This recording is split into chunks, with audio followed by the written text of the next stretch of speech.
Vous avez déjà remarqué que les news à la télévision, c'est toujours des choses négatives. La tristesse, la galère, la peine, une histoire de pleurs. Très rarement des bonnes nouvelles en tout cas. Eh bien écoutez, ici on parlera des bonnes nouvelles aujourd'hui. Alors quelles sont les bonnes nouvelles autour du monde? Une très bonne nouvelle venant du Kenya. Le Kenya est là sur la carte. On ne peut pas estimer que tout le monde sache où se trouve le Kenya. Écoutez, c'est ça, c'est simple. Un ancien soldat britannique accusé de meurtre de la Kenyane Agnes Wanjiru en 2012 s'est vu refuser la libération sous caution à Londres, alors que le Kenya poursuit sa demande d'extradition pour qu'il soit jugé. Bravo! Bravo, c'est une très bonne nouvelle. Son nom est Robert Jack Purkis, 38 ans, ancien soldat britannique. Un élément de Batouk. Batouk signifie British Army Training Unit Kenya. Il s'agit du plus grand contingent de l'armée britannique en Afrique, basé à Nyanyuki au Kenya. Le Kenya a été colonisé par les Anglais. Après l'indépendance dans les années 60, les Anglais, avant leur départ, ont demandé de garder des militaires au Kenya.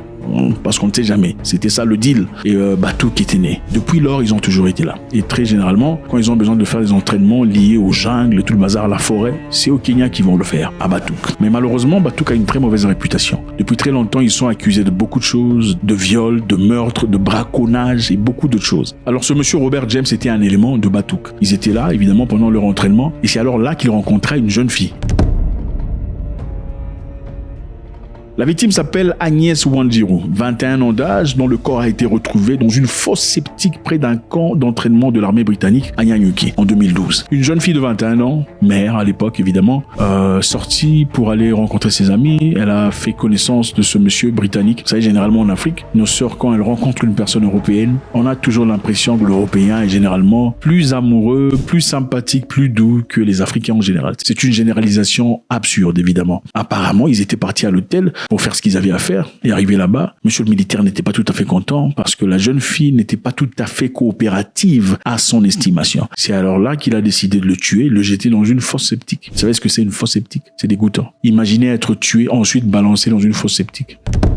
Depuis 2021 jusqu'à aujourd'hui, personne, rien n'a été... nous n'avons vu aucun rapport issu de l'enquête.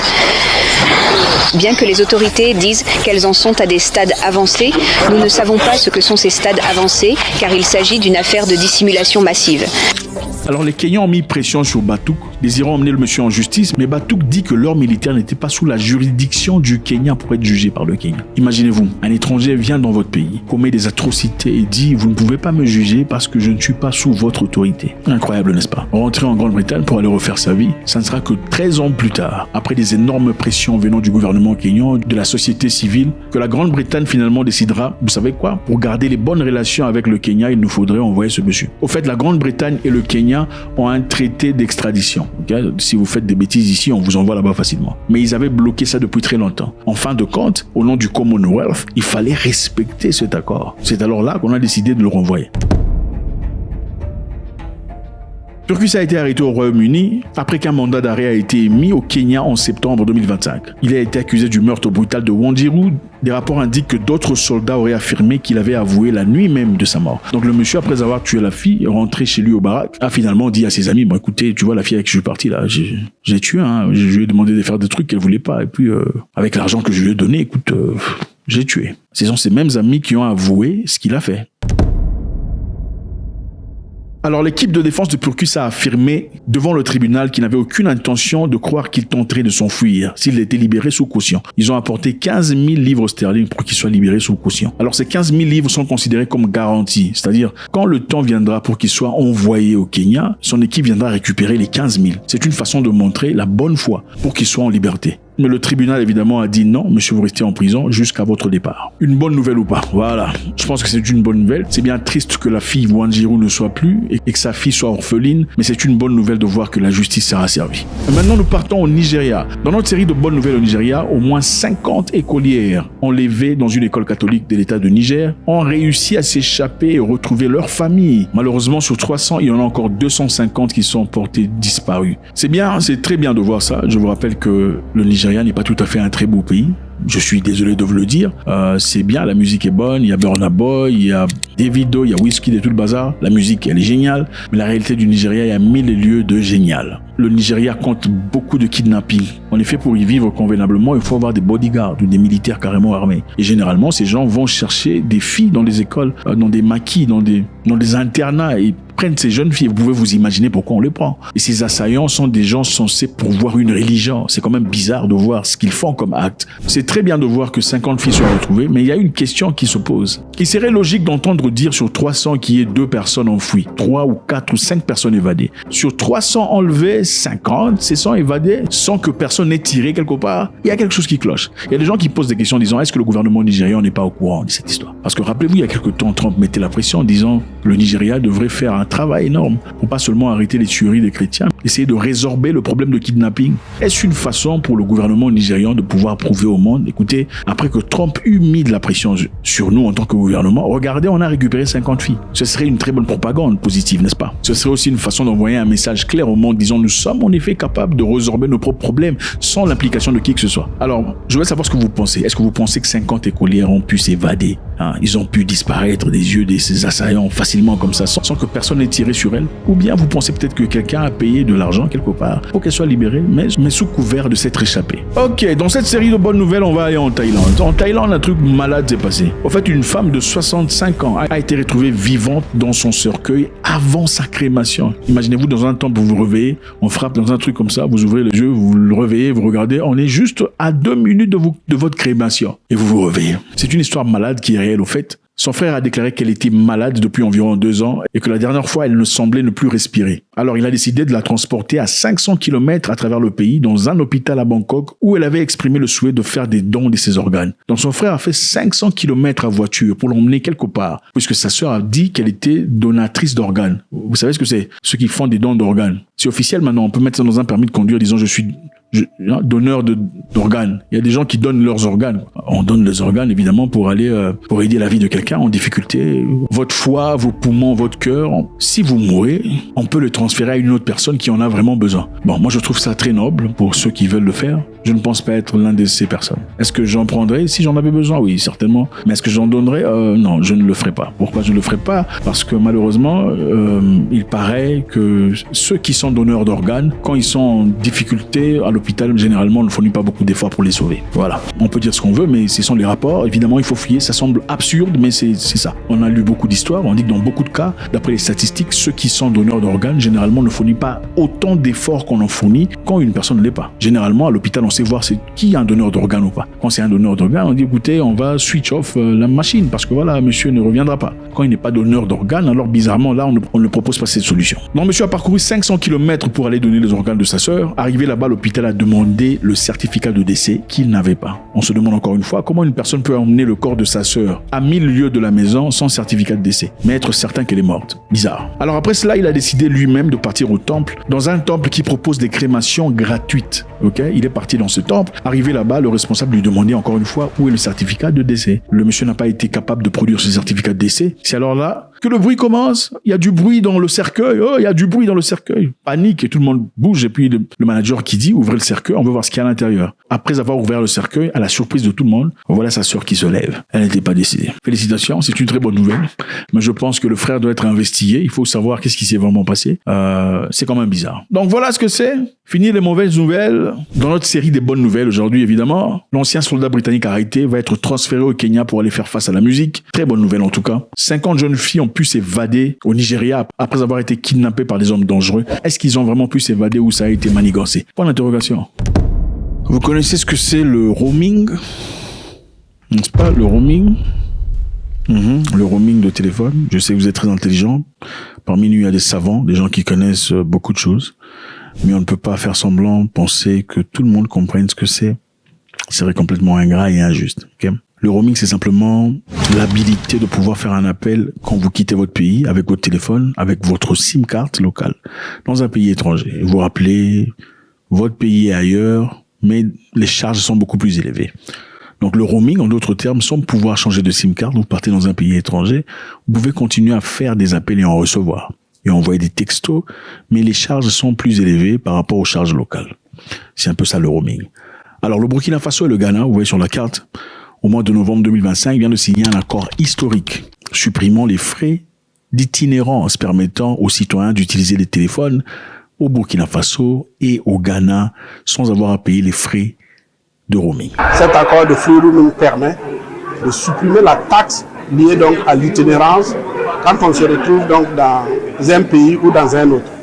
Donc, en termes très clairs, les populations donc, du Burkina Faso qui vont être en déplacement au niveau donc, du Ghana vont bénéficier donc des tarifs abordables dû au fait que la taxe sur le roaming va être supprimée. Félicitations Pigama Kofi.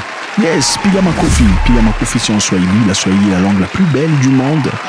La Swahili est la langue la plus parlée en Afrique.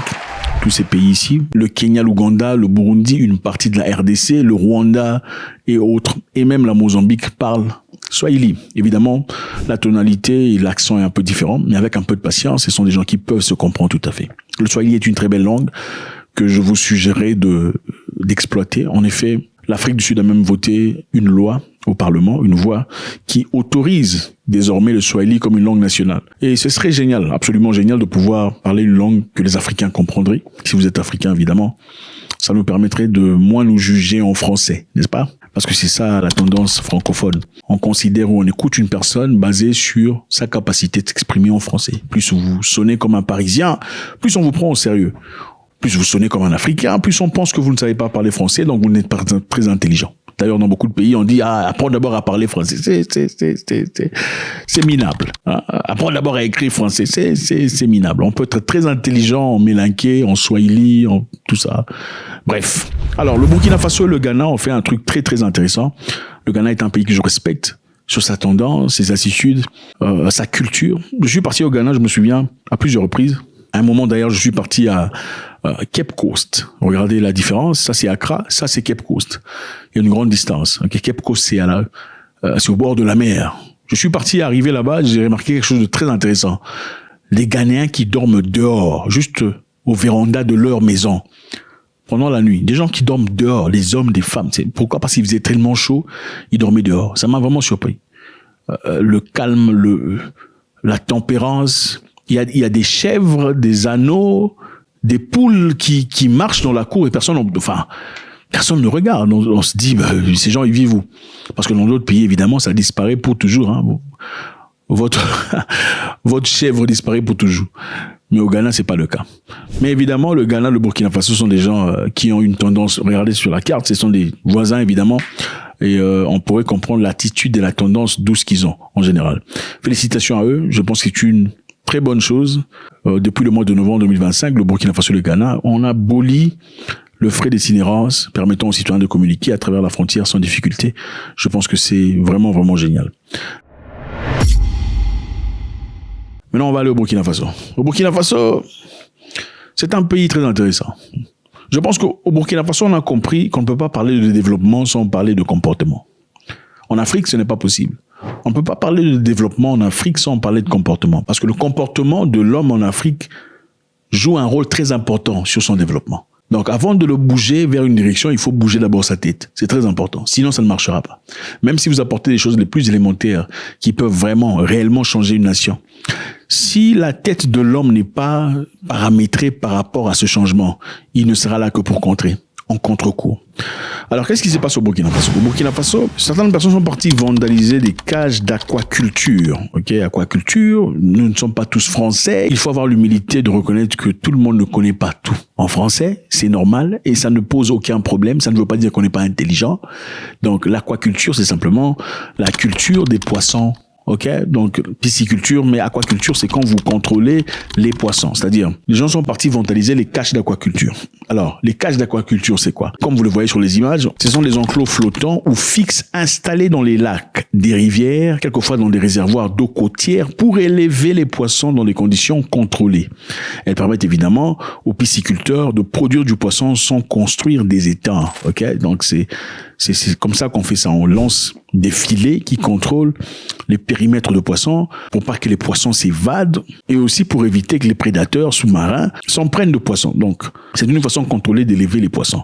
Maintenant, qu'est-ce qui s'est passé? Pendant que le gouvernement a financé certaines personnes pour faire ce travail noble, ok, le gouvernement a donné de l'argent à certaines personnes pour faire ce travail de pisciculteur. Il y a des bandits, des voyous là, des brigands, qui sont partis couper les filets pour voler le poisson. Donc ces gens partent pendant la nuit. Imaginez-vous, il faut avoir quel genre de courage? Partir pendant la nuit, ok, pour aller couper les filets sous l'eau et voler le poisson. On les a repérés à travers des caméras cachées et tout le bazar de surveillance. On les a attrapés. Suivez.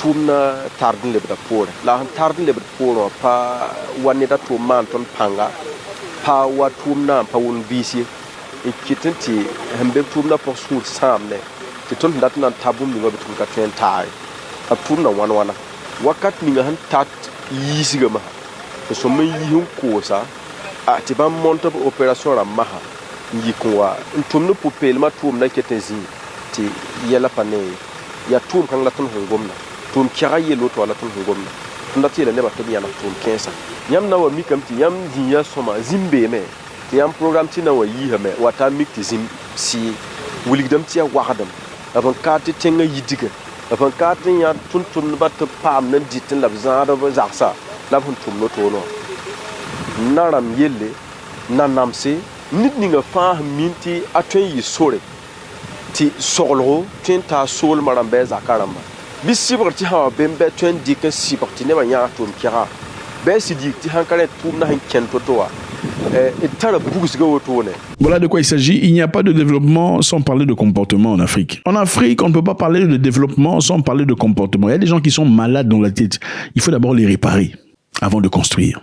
Sinon, si vous donnez un peu trop de liberté aux Africains, hein, qu'est-ce qui risque d'arriver?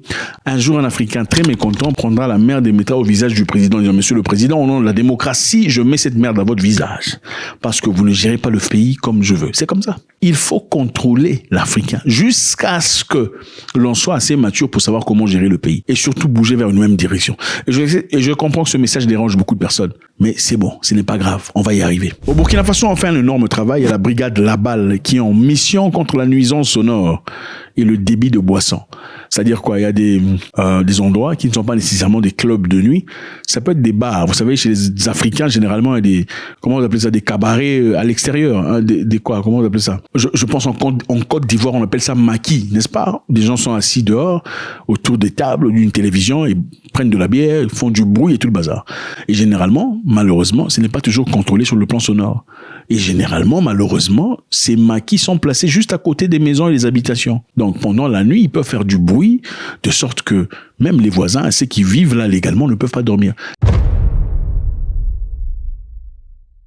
Le maquis, généralement, c'est juste un monsieur là, qui a besoin d'argent, du jour au lendemain, dans son domicile, dit, bon, je vais créer mon maquis ici devant. Pendant qu'il a des voisins, ok? Donc, il prend pas compte du bien-être des voisins, il met son histoire là. Ils font du bruit. Et, à ce qui paraît, au Burkina Faso, jusqu'à 11h la nuit, on ne peut pas jouer de la musique si ce n'est pas un plan contrôlé. À moins que ce soit un club de nuit où le bruit est contrôlé, le sonore est contrôlé. On ne pouvait pas jouer de la musique à haute voix. Suivez ce qui s'est passé ici. Autorisation d'ouverture. Est-ce que vous avez une autorisation d'ouverture? C'est quelle heure vous devrez arrêter la musique? Mais il est quelle heure? 23h. Il est quelle heure? 23h05. Ok. 23h30. Il est 23h30. Il est presque minuit. Écoutez, je vous rappelle la réglementation en la matière. À partir de 23h, le bruit là, ça ne doit plus être perçu de l'extérieur. Le bruit ne doit plus être perceptible de l'extérieur. Si vous avez des moyens pour limiter le bruit à l'intérieur, vous le faites. Sinon, c'est à 22h vous coupez la musique. On ne doit plus entendre le bruit là. À partir de 23h. Vous allez couper ça aujourd'hui. Tout de suite. Et plus jamais, vous ne devrez animer jusqu'à 23h. À 22h, vous coupez. C'est compris, non? Allez-y, coupez la musique là d'abord. Coupez complètement. On ne doit même plus entendre un son encore. C'est ce qui vous concerne. On va continuer devant la voix. Eux aussi, ils animent. C'est vous-même les grands animateurs là. Oui, oui. On va aller les voir. Managa, c'est compris, non? Plus jamais vous ne devrez animer après 22h. Le Burkina Faso, encore une fois, a compris qu'avant de parler de développement, il faut parler de comportement. On ne peut pas parler de développement sans parler de comportement en Afrique. Ce n'est pas possible. Ce n'est pas possible.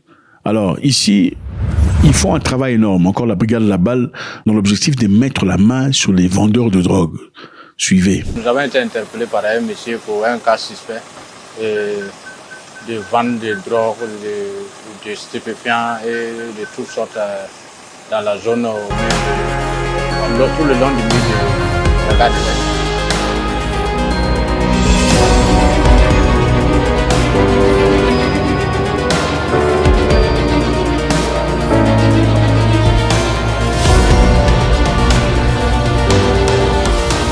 Où ça? Faut enlève ça de police. Montre ça, c'est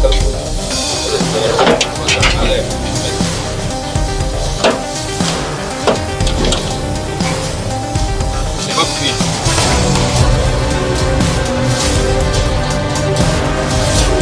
Regarde, là, système là. Faut voir comme ça. Comment il remplace ça?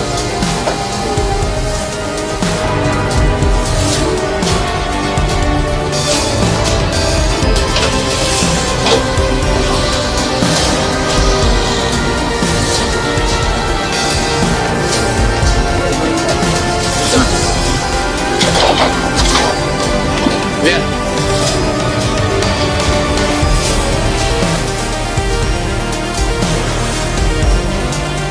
Enlève ça.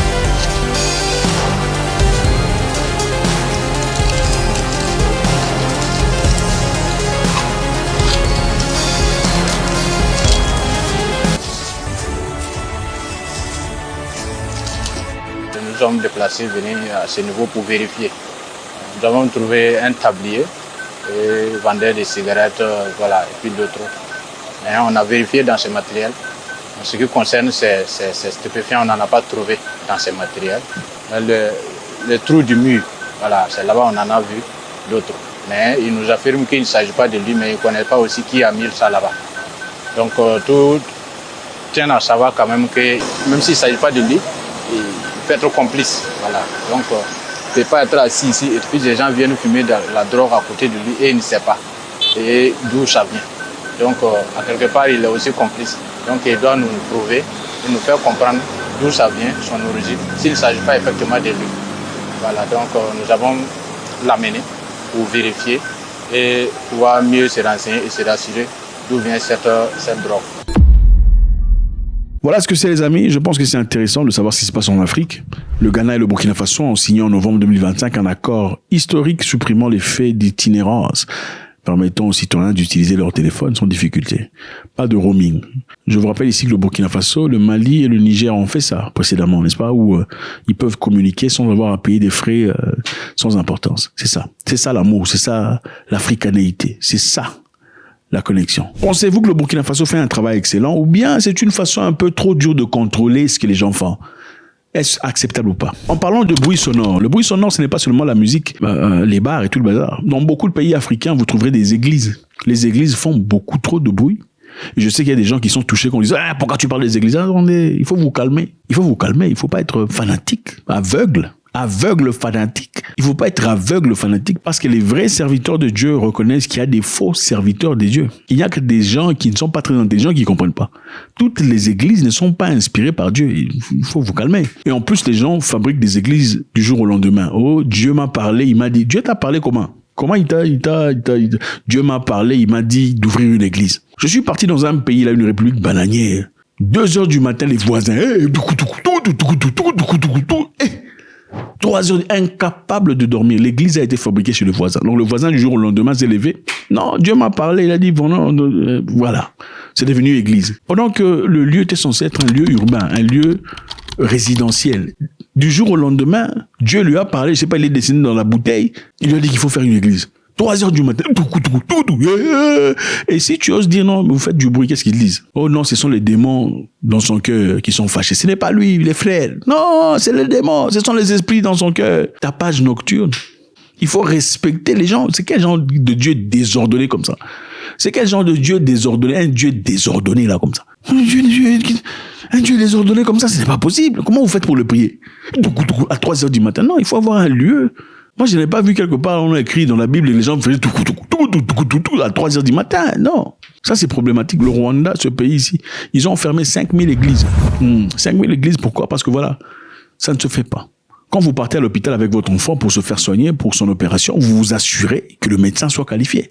Vous ne dites pas le monsieur a été inspiré par Dieu, Dieu lui a dit qu'il est devenu médecin. Non, vous ne le faites pas.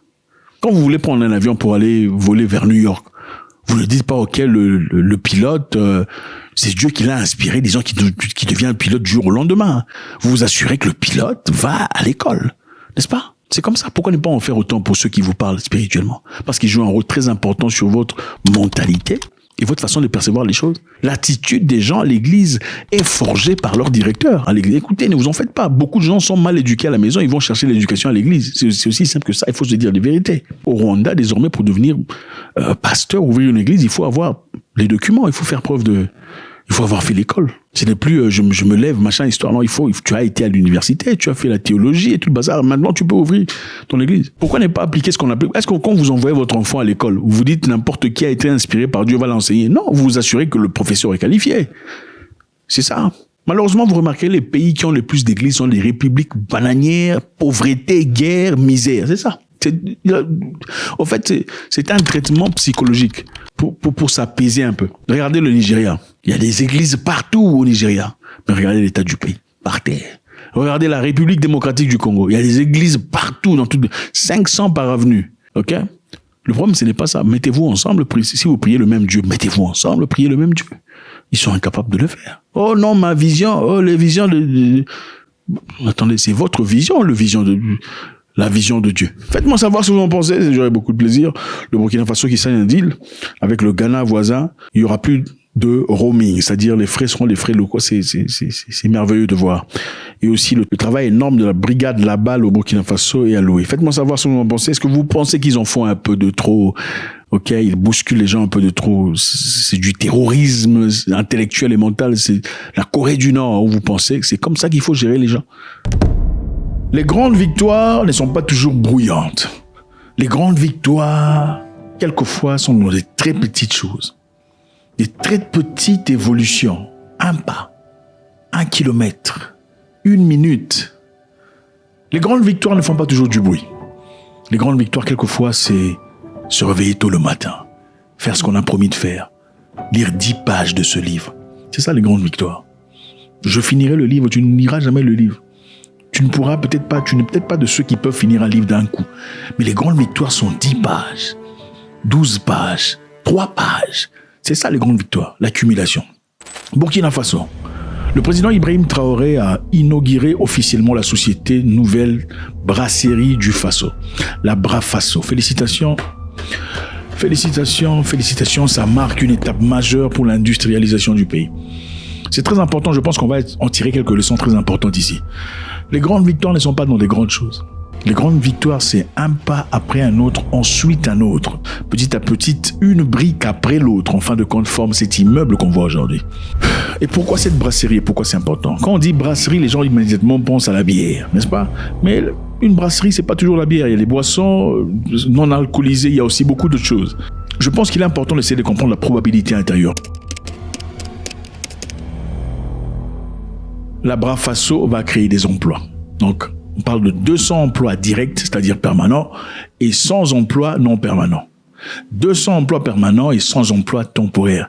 Et en plus de ça, c'est vrai qu'on pense que 200 et 100, c'est pas grand-chose. En plus de 200 emplois permanents et 100 emplois temporaires, il y aura 20 000 emplois par proxy. 20 000 emplois indirects dans la chaîne de valeur. On parle ici d'agriculture, de distribution et de transport. C'est-à-dire, à travers cette entreprise, les gens dans l'agriculture, dans le transport, dans la distribution pourront se faire de l'argent, se faire une vie. Alors pourquoi c'est avantageux? C'est avantageux parce que ça ne vient pas d'ailleurs. C'est-à-dire, on va produire cette boisson sur place au Burkina Faso. En réduisant l'importation, on va prioriser l'utilisation des matières premières locales. On parle ici de blé, de maïs, de sorgho, de riz. Donc, ce sont les éléments essentiels pour faire ces boissons. Mais on ne va pas importer au Burkina Faso des boissons déjà faites, on va en faire sur place. En faisant cela, on sera d'injecter de l'argent dans l'industrie de blé, de sorgho, de maïs et autre chose. Et quand on fait cela, évidemment, ça propulse l'économie et tout le monde se retrouve. C'est une relance en effet parce que l'entreprise était fermée en 2008. Donc ça fera 14 ans d'obscurité. Après 14 ans, M. Ibrahim Traoré décide de relancer l'entreprise. L'usine est bien conçue pour la fabrication de bières et de boissons, avec une forte volonté de valoriser les produits agricoles locaux. Donc ce n'est pas seulement question de boire, c'est question de boire quoi, venant d'où, et qui gagne dans cette chaîne? La population en général. Avant Brafasso, vous posez la question de savoir comment ils faisaient les Burkinabés pour avoir à boire. Il y avait plusieurs moyens à travers lesquels ils pouvaient avoir à boire. 3 façons principales. La première, il s'agissait de Brakina. Brakina était en train de dominer le Burkina Faso. Écoutez bien, Brakina dominait le Burkina Faso. Brakina pour Brasserie du Burkina. Brakina était la principale brasserie du pays, filiale du groupe Castel. Ah, ok. Ouais. Brakina, bien qu'elle était dominante, est une filiale du groupe Castel. Castel, évidemment, qui appartient à qui? Aux Français. Le groupe Castel est une entreprise familiale française, toujours détenue par la famille Castel, fondée par Pierre Castel. C'est un empire discret mais très puissant, particulièrement influent en Afrique dans les secteurs de boissons. Castel se trouve partout. Dans le Burkina Faso, dans le passé, dépendait de Brakina, qui est une filiale de Castel, et selon la mentalité de M. Ibrahim Traoré, une mentalité dans laquelle la souveraineté est très importante, il fallait qu'on crée quelque chose de très important. Mais est-ce que c'est nouveau? Est-ce que M. Traoré vient de créer quelque chose de nouveau ou c'est une histoire qui existait dans le passé? Brafasso n'est pas nouveau du tout, elle existait dans le passé. Brafasso avait été créé dans le passé par des entrepreneurs burkinabés avec le gouvernement, dans l'objectif évidemment de mettre la pression sur Brakina. Il fallait un peu de concurrence. Vous savez, la concurrence est très importante. Quand il n'y a pas de compétition, de concurrence, on vous oblige à un produit. Quand il y a la concurrence, on est obligé de donner la meilleure qualité du produit. Quand il n'y a pas de concurrence, vous prenez le produit, si vous n'en avez pas. Si je fais le pain, je suis le seul producteur de pain. Je vous donne le pain dans la qualité que je veux. Vous voulez manger le pain, vous allez acheter le mien, sinon vous allez vous faire foutre. Mais s'il y a une compétition, il y a 2 ou 3 personnes, ça devient compliqué parce que là, je ne peux pas établir le prix comme je veux. Je ne peux pas vous offrir le pain selon la qualité que moi je choisis. Il me faudrait dans ce cas compétir avec ma compétition en vous donnant la meilleure qualité de pain et aussi en s'assurant que le prix soit abordable. Alors c'était pour ça qu'on avait initialement créé Brafasso. Mais évidemment, comme on dit, pour séparer les noirs, il faut mettre de l'argent à l'intérieur. Il y a des gens qui ont placé de l'argent à l'intérieur pour objectif que Brafasso ne fonctionne pas. Des gens qui travaillent chez Brafasso sont les mêmes personnes qui se sont assurées que ça ne fonctionne pas parce qu'ils étaient payés de dehors. Alors maintenant, puisque le Burkina est entre des bonnes mains actuellement, c'est vrai, M. Ibrahim Traoré n'est pas Dieu, il n'est pas parfait, il a ses erreurs et ses défaillances, mais en tout cas, dans le rythme que nous voyons de l'extérieur, nous ne sommes pas à l'intérieur, on ne peut pas savoir, on voit que les choses arrivent apparemment bien. Alors, on relance Brafasso, qui était fermé depuis 2008. On a tous été témoins du bradage de cette unité industrielle, et je pense que ce sont des Burkinabés, des valets locaux, qui à un moment donné ont été donc payés, je dirais, par les impérialistes, qui ont saboté et détruit tout ce qui se trouvait ici. Donc en mars 2024, lorsque nous avons tenté de redonner une nouvelle vie à cette unité, on a connu beaucoup de souffrances, il faut le dire. Et tout le long du parcours, ça a été des péripéties. Même pendant la construction, avec les nouveaux équipements qu'on avait commandés pour remplacer tous les anciens, des Burkinabés qui se sont inscrits pour travailler dans la reconstruction ont encore saboté des appareils nouvellement arrivés. Donc on a dû prendre beaucoup de mesures particulières de sécurité pour pouvoir aboutir au résultat que vous voyez. C'est pour dire que c'est une unité qui est combattue par l'impérialisme et ses valets locaux, mais nous sommes engagés résolument à redonner vie à cette unité, mais à toutes les unités en souffrance, parce que l'industrialisation du Burkina Faso, comme on l'a dit, nous le voulons et nous allons le faire, parce que c'est une grosse chaîne de valeur qui est créée ici. Bientôt, peut-être que nous inaugurons une usine à Bobo Dioulasso qui fabrique des sémoules et tout ce qui va rentrer en ligne de compte dans la matière première de cette unité industrielle.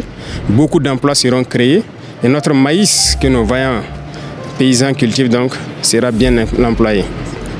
Nous prendrons toutes les dispositions pour que ce que ces unités ont connu et bien d'autres unités ne connaissent plus le même sort. Voilà, le peuple attend beaucoup en termes d'industrie, en termes de transformation de sa matière première. Donc nous mettrons tout ce qu'il faut mettre en œuvre pour que les unités industrielles survivent pour le bonheur de notre peuple. Numéro 2, au Burkina Faso, à part Brakina, le Burkina Faso importe aussi de la boisson venant des pays voisins tels que la Côte d'Ivoire, le Ghana, le Togo et le Mali. Ceci, évidemment, augmenter le coût et limiter la souveraineté industrielle du Burkina. Un pays, évidemment, souverain doit avoir ses propres moyens de production de tout. Sinon, ça devient une faiblesse, un point de manipulation.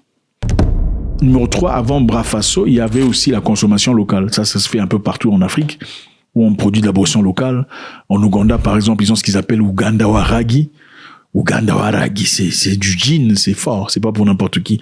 Dans certains endroits, il y a du K6, je crois en Afrique de l'Est.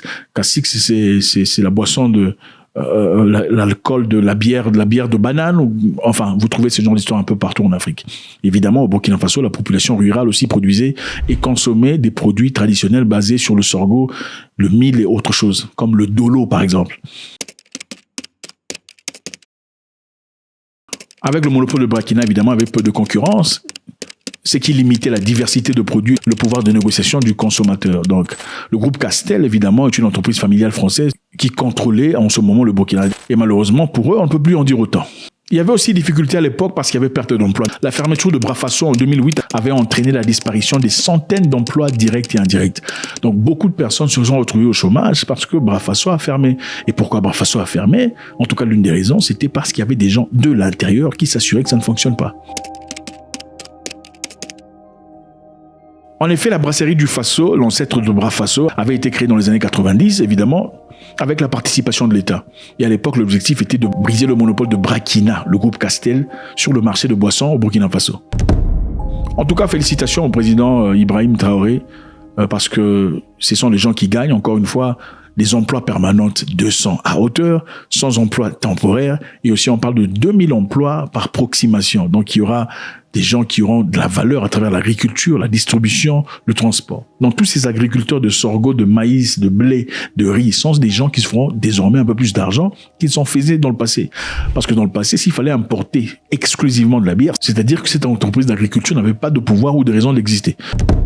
Voilà ce que c'est, comme je le disais précédemment, il ne s'agit pas de faire des grandes choses, c'est des petites choses constamment. Il y a certains pays ici en Afrique, on ouvre des toilettes, on construit des toilettes publiques, il y a le gouverneur qui vient se présenter, le président de la République. Sous le seuil du président de la République, on a les toilettes. C'est complètement incohérent. Le président ougandais a promis de faire la guerre au Kenya si cette situation n'est pas résorbée très rapidement. En effet, il est très fâché vis-à-vis du Kenya, disant le Kenya essaie de privatiser l'accès à la mer. C'est-à-dire, le Kenya prétend que la mer lui appartient. Regardez la carte, l'Ouganda et le Kenya et la mer. L'Ouganda, comme vous le remarquez, c'est un pays enclavé dans le continent. Ils sont donc pas bordés par la mer. Mais le Kenya, par contre, vous voyez la mer. C'est-à-dire tout ce qui est importé en Ouganda passe par le Kenya. L'Ouganda est très en colère à travers son président disant que le Kenya veut privatiser la mer. Ils sont prêts, dans ce cas, à aller à la guerre. Je pense qu'il est très important d'examiner cette situation. Comprenez que la vie ne se limite pas seulement à la francophonie. Il faut élargir ses capacités, élargir ses pensées, en voyant ce qui se passe partout. Suivons ce que le président ougandais avait à dire. Pourquoi ne voyez-vous pas comment vous unir? Parce qu'en Ouganda, même si vous vouliez construire une marine, comment pourriez-vous la construire? Nous n'avons pas accès à la mer. Comme vous entendez, il dit que l'Ouganda est en incapacité de créer une force navale parce qu'ils n'ont pas accès à la mer. Continuons. L'organisation politique en Afrique est tellement irrationnelle. Certains pays n'ont pas d'accès à la mer pour des raisons économiques, mais aussi pour des raisons de défense. Vous êtes coincés. Comment puis-je exporter mes produits? C'est pourquoi nous avons des discussions sans fin avec le Kenya. Puis celle-ci s'arrête, puis une autre commence. Et le chemin de fer, l'oléoduc, celui dont nous avons parlé, mais cet océan m'appartient. Parce qu'avec mon océan, j'ai droit à cet océan qui m'appartient vraiment. À l'avenir, nous allons avoir des guerres. Évidemment, ce qu'il a dit a créé un tollé général au Kenya. Les gens sont très en colère, très fâchés. Les Kenyans se disent prêts à aller à la guerre aussi. Vous savez, les Africains, généralement, quand c'est pour faire la guerre, ils sont toujours prêts. Mais quand il faut faire la paix, s'améliorer, contribuer pour avancer, progresser, alors les gens sont absents. C'est curieux, hein, quand c'est pour insulter, dégrader, tout le bazar. Rentrons dans notre histoire. Le président ougandais a comparé la situation au fait de vivre dans un immeuble. Hein. C'est-à-dire quoi? Vous vivez dans un immeuble au 3e étage et les personnes vivant au rez-de-chaussée prétendent que la cour leur appartient. C'est-à-dire, à chaque fois que vous avez quelque chose qui arrive, tel que votre Uber Eats, une commande qui arrive à travers Uber, qu'est-ce qui se passe? Les personnes habitant au rez-de-chaussée vous disent qu'il faut payer un taxe, ou les impôts, ou des lévies pour avoir votre histoire. Est-ce que ça a un sens? Vous vivez au 16e étage et les personnes en bas vous disent à chaque fois que vous avez une commande qui arrive, nous aussi on veut notre pourcentage. Est-ce que c'est logique ou pas? Eh ben, c'est la même logique en ce qui concerne les ports. Okay? On va essayer de voir si le président ougandais a raison ou pas. À chaque fois que l'Ouganda importe quoi que ce soit, ils doivent payer quelque chose au Kenya ou à la Tanzanie. C'est normal ou pas? Évidemment, l'Ouganda dépend fortement de port Kenya, Mombasa, sur la carte, vous voyez, ça c'est Mombasa, et Lamu, ok, pour ses importations, notamment de pétrole, de ciment, de fer et de l'acier, ainsi que de produits manufacturés. Donc, c'est pas facile d'être un pays enclavé. On a besoin des voisins, il faut aussi avoir une bonne correspondance avec eux. Alors, que dit le droit international dans ce cas, pour un pays enclavé? Selon la Convention des Nations Unies, parce qu'ils étaient assis pour discuter pour ces conditions, les Nations Unies disent que les océans sont considérés comme des biens communs mondiaux. C'est-à-dire l'océan appartient à tout le monde. Mais les États côtiers contrôlent leurs eaux territoriales et leurs ports. Les océans, ça appartient à tout le monde. Mais les États côtiers, les États qui sont aux côtes, contrôlent leurs eaux territoriales et leurs ports. Maintenant, les pays enclavés comme l'Ouganda, le Rwanda, l'Éthiopie, le Mali et tout le bazar ont le droit d'utiliser de routes de transit. Donc, ils peuvent servir de leurs voisins comme route de transit, mais ils ne possèdent pas de droit à l'océan. Donc, ils peuvent passer à travers la cour, mais la cour appartient au rez-de-chaussée. C'est une loi bizarre, n'est-ce pas? Alors, qui a voté cette loi? Je crois que c'est important. Qui a voté la loi?